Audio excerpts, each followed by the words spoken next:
నమస్తే welcome to YoYo TV. Andhra Pradesh రాష్ట్రంలో కొత్త ప్రభుత్వం కొలువు తీరింది. సీఎంగా చంద్రబాబు ప్రమాణ స్వీకారం చేశారు. ఇక మంత్రివర్గ స్వీకారం కూడా ముగిసింది. నయా సర్కార్ ఏర్పాటుతో టీడీపీ, జనసేన, బీజేపీ కార్యకర్తలు రాష్ట్ర వ్యాప్తంగా సంబరాలు చేసుకుంటున్నారు. సచివాలయంలో మంత్రుల కోసం ఛాంబర్లు సిద్ధమవుతున్నాయి. కానీ రాజకీయాల్లో మాత్రం మంత్రివర్గంలో శాఖలపై చర్చ మొదలైంది. ఎవరెవరికి ఏ ఏ శాఖలు కేటాయిస్తారు? ప్రమాణ స్వీకారం అనంతరం సీఎం చంద్రబాబు తన నివాసానికి చేరుకున్నారు. ఈ క్రమంలోనే ఏపీ సీఎం చంద్రబాబు శాఖల కేటాయింపుపై కసరత్తు చేపట్టనున్నట్లు తెలుస్తోంది. ఎవరెవరికి ఏ ఏ శాఖలు కేటాయించాలనే అంశంపై తర్జన భర్జన జరగనుంది. పోలవరం, అమరావతి నిర్మాణాలకు చంద్రబాబు సర్కార్ హై ప్రయారిటీ ఇస్తున్నట్లు తెలుస్తోంది. ఇరిగేషన్, పట్టణాభివృద్ధి శాఖల పరిధిలో పోలవరం, అమరావతి నిర్మాణాల వ్యవహారం ఉంటుంది. ఈ క్రమంలోనే ఈ కీలక శాఖలను ఎవరెవరికి అప్పగిస్తారనే దానిపై చర్చ జరుగుతోంది. పవన్ కళ్యాణ్ నేతృత్వంలోని జనసేన పార్టీ కీలక శాఖలను ఆశిస్తున్నట్లు ప్రచారం జరుగుతోంది. హోంశాఖ పవన్ కు వెళ్తుందనే విస్తృత ప్రచారం జరుగుతుండగా పరిశ్రమలు, స్కిల్ డెవలప్మెంట్, వ్యవసాయము, ఇంధన శాఖలపై టీడీపీ వద్దే ఉంటాయా లేక జనసేనకు వెళ్తుందా అనేది చర్చనీయాంశమైంది. అయితే ఈ రోజు ప్రమాణ స్వీకారం చేసిన 24 మంది మంత్రుల్లో 17 మంది కొత్తవారు కాగా 7 సీనియర్స్ ఉన్నారు.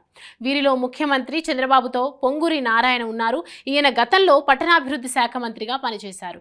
అమరావతి నిర్మాణంలో కీలక పాత్ర పోషించారు. అమరావతిలో భూసేకరణ దగ్గర నుంచి నిర్మాణం వరకు అన్ని దగ్గరుండి చూశారు. మళ్లీ నారాయణకు అదే శాఖ ఇస్తారనే టాక్ ఉంది. అమరావతి శరవేగంగా నిర్మాణాలు జరగాలన్నా, ఎక్కడెక్కడ ఏ ఏ నిర్మాణాలు జరిగాయనే పూర్తి అవగాహన మంత్రి నారాయణకు ఉంటుంది. కాబట్టి తిరిగి పట్టణాభివృద్ధి శాఖను ఆయనకే కేటాయిస్తారని చెబుతున్నారు. మరొక మంత్రి నారా లోకేష్. ఆయన గతంలో మంత్రిగా ఉన్న సమయంలో ఐటీ శాఖ మంత్రిగా పనిచేశారు. రాష్ట్రానికి పెద్ద ఎత్తున కంపెనీలను తీసుకురావడంలో కూడా కీలక పాత్ర పోషించారు. ఐటీతో పాటు పంచాయతీ, గ్రామీణ అభివృద్ధి శాఖ తీసుకున్నారు. ఈసారి ఐటీ శాఖ ఆయనకే వస్తుందని అంటున్నారు. పవన్ కళ్యాణ్ కు డిప్యూటీ సీఎం పదవితో పాటు హోంశాఖ కూడా అప్పగించే అవకాశం ఉందంటున్నారు. ఎందుకంటే గతంలో చాలా సభలో కూటమి అధికారంలోకి వస్తే శాంతి భద్రతలను పరిరక్షిస్తామని పవన్ చెబుతూ వచ్చారు. కాబట్టి హోంశాఖను తన వద్ద పెట్టుకునే అవకాశం లేకపోలేదు. అలాగే నాదెండ్ల మనోహర్ గతంలో స్పీకర్గా పనిచేశారు.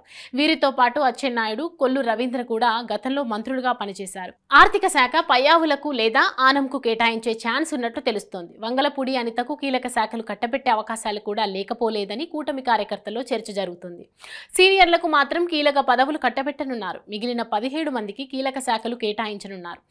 ఎవరికి ఏ శాఖలు కేటాయిస్తారో అధికారిక నిర్ణయం వచ్చే వరకు వేచి చూడాల్సిందే.